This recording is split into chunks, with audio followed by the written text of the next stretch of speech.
Hello students, welcome back to my YouTube channel geography guru. आज के इस एपिसोड में हम पढ़ने और समझने वाले हैं क्लास 8 साइंस विज्ञान की वर्कशीट नंबर 27 यानी कार्यपत्रक संख्या 27 को। इस वर्कशीट में हम समझेंगे कि जंतुओं में जनन कैसे होता है और साथ ही साथ हम ह्यूमन रिप्रोडक्टिव सिस्टम, जो मेल रिप्रोडक्टिव सिस्टम यानी मानव में नर जनन तंत्र कैसा होता है, कैसे वो वर्क करता है, ये सब कुछ भी पढ़ने और समझने वाले हैं। तो चलिए शुरुआत करते हैं हम आज की इस आसान वर्कशीट की। जैसा कि आप अपनी स्क्रीन के ऊपर देख पा रहे हैं, ये हमारी वर्कशीट नंबर 27 यानी कार्यपत्रक संख्या 27 रहेगा। हमारा सब्जेक्ट है साइंस विज्ञान।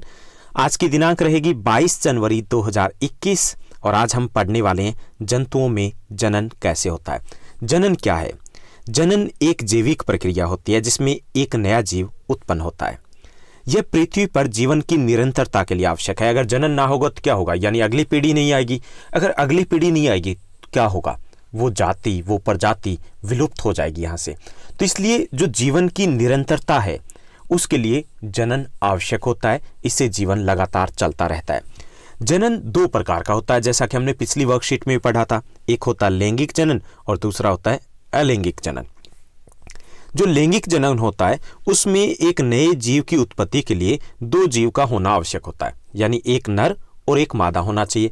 इनके मिलन से ही नए जीव की उत्पत्ति होती है, वो होता है लैंगिक जनन। दूसरा होता है अलैंगिक जनन। इसमें एकल जीव एक नए जीव की उत्पत्ति करने के लिए पर्याप्त होते हैं, यानी ये अलैंगिक जनन होता है। जैसे कि हम किसी पौधे के बीज लगा दें और पौधा है वो विकसित हो जाता है, तो यहाँ पर अलैंगिक जनन है क्योंकि यहाँ पर एक ही जीव पर्याप्त होता है। जबकि लैंगिक जनन में जैसे हम पशुओं की बात करें या फिर हम इंसानों की बात करें तो यहाँ पर नए जीव की उत्पत्ति के लिए नर और मादा, मेल और फीमेल दोनों का होना आवश्यक होता है।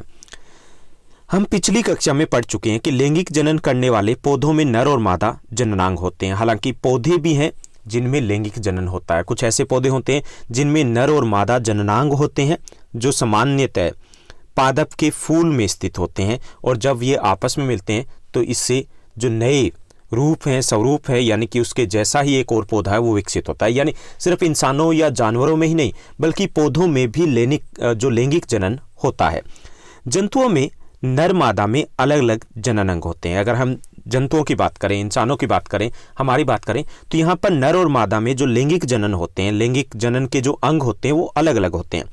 जनन अंगों का जो मुख्य कार्य होता है वो युग्मक का निर्माण करना होता है। यानी युग्मक है उसका निर्माण होता है, यानी जो नर है उसमें अलग युग्मक का निर्माण होगा, पुरुष है उसमें अलग जो युग्मक का निर्माण होगा। जैसे कि पुरुषों में शुक्राणु का निर्माण होगा, और ऐसे ही महिलाओं की बात करें, जो मादा की बात करें, तो वहाँ पे अंडाणु का निर्माण होता है।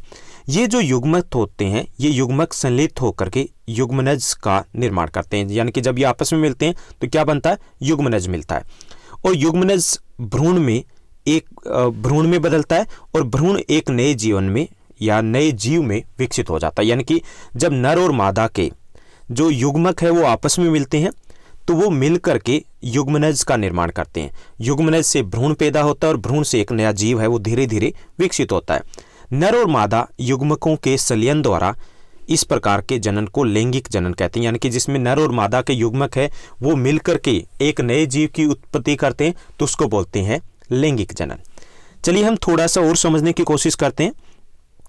यहाँ पर जैसा कि आप देख पा रहे हैं, नर युग्मक, जैसे नर युग्मक है शुक्राणु जिसे कहेंगे, और मादा युग्मक जिसे डिंब या अंडाणु कहेंगे। जब ये दोनों का इनका मिलन होता है तो युग्मनज बनता है, और युग्मनज से भ्रूण और भ्रूण से एक नया जीव है वो उत्पन्न होता है। यानी कि पहली जो कंडीशन होती है जनन के लिए, लैंगिक जनन के लिए, कि नर युग्मक यानी शुक्राणु और जो मादा युग्मक है यानी फीमेल जो युग्मक है अंडाणु, उनका मिलना आवश्यक होता है, तभी युग्मनज बनेगा और उसके बाद नया जीव है वो उत्पन्न होगा।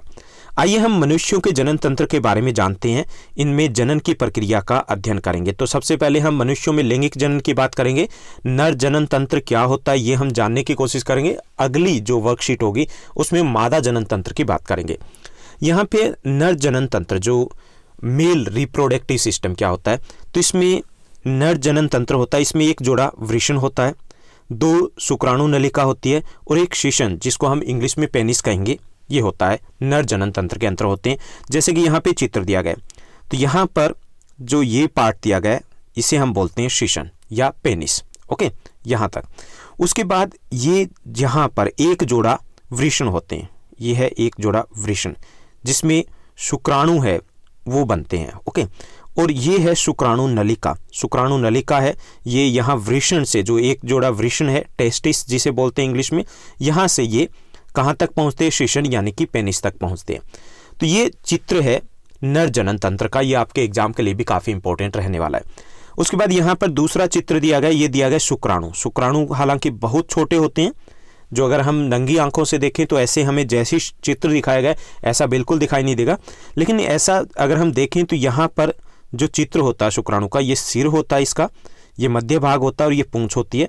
पूंछ की सहायता से ये शुक्राणु वो आगे बढ़ते हैं, जब नर और मादा का मिलन होता है तो ये अंडकोश तक इसी तरीके से पहुंच पाते हैं।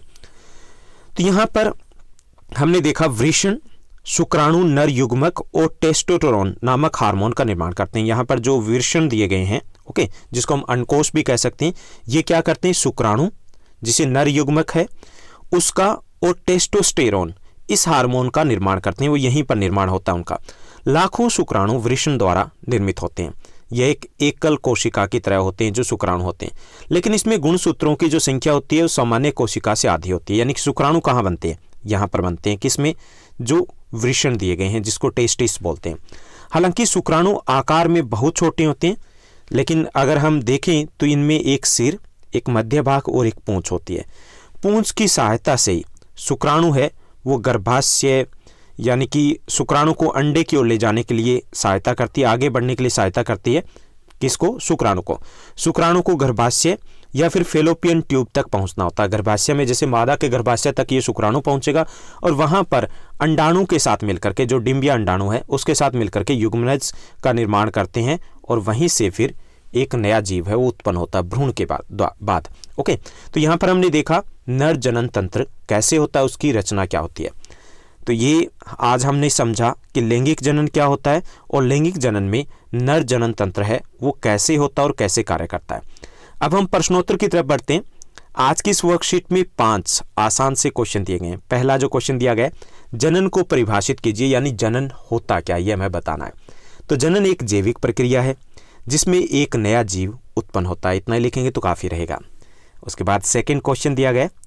सेकंड जो क्वेश्चन है, लैंगिक जनन को परिभाषित कीजिए, क्या यह पौधों में होता है, यह हमें बताना है। तो लैंगिक जनन में नर तथा मादा दोनों का होना आवश्यक होता है, तो इसे लैंगिक जनन कहेंगे। यानी कि जब नर और मादा दोनों का होना आवश्यक हो किसी भी जनन में, नए जीव की उत्पत्ति में, तो उसे बोलते हैं हम लैंगिक जनन। क्या यह पौधों में होता है, कुछ पौधों में भी लैंगिक जनन होता है। जी हाँ, बिल्कुल होता है, ये कुछ पौधों में लैंगिक जनन होता है। उसके बाद थर्ड जो हमारा क्वेश्चन रहेगा, थर्ड क्वेश्चन है, हमें यहाँ पर नर जनन तंत्र का एक नामांकित चित्र बनाना है जो ऊपर दिया गया है। ओके, यहाँ पर जो ऊपर जैसे दिया गया नर जनन तंत्र का चित्र, उसको एज इट इज आप अपनी वर्कशीट में बनाने वाले हो। उसके बाद हमारा फोर्थ क्वेश्चन दिया गया। फोर्थ क्वेश्चन है, नर युग्मक का नाम क्या है, इसका निर्माण कहाँ होता है। तो नर जो युग्मक है उसका नाम शुक्राणु, उसको शुक्राणु कहते हैं और इसका निर्माण वृषण यानी कि अंडकोश या टेस्टिस में होता है। उसके बाद फोर्थ के बाद फिफ्थ क्वेश्चन है कि दिए गए कथनों में सही या गलत लिखिए। हमें बताना है कि ये सही है या गलत है। तो यहाँ पे पहला, शुक्राणु एकल कोशिका नहीं है, तो ये असत्य है यानी गलत है, क्योंकि शुक्राणु क्या है, एकल कोशिका की तरह ही होते हैं।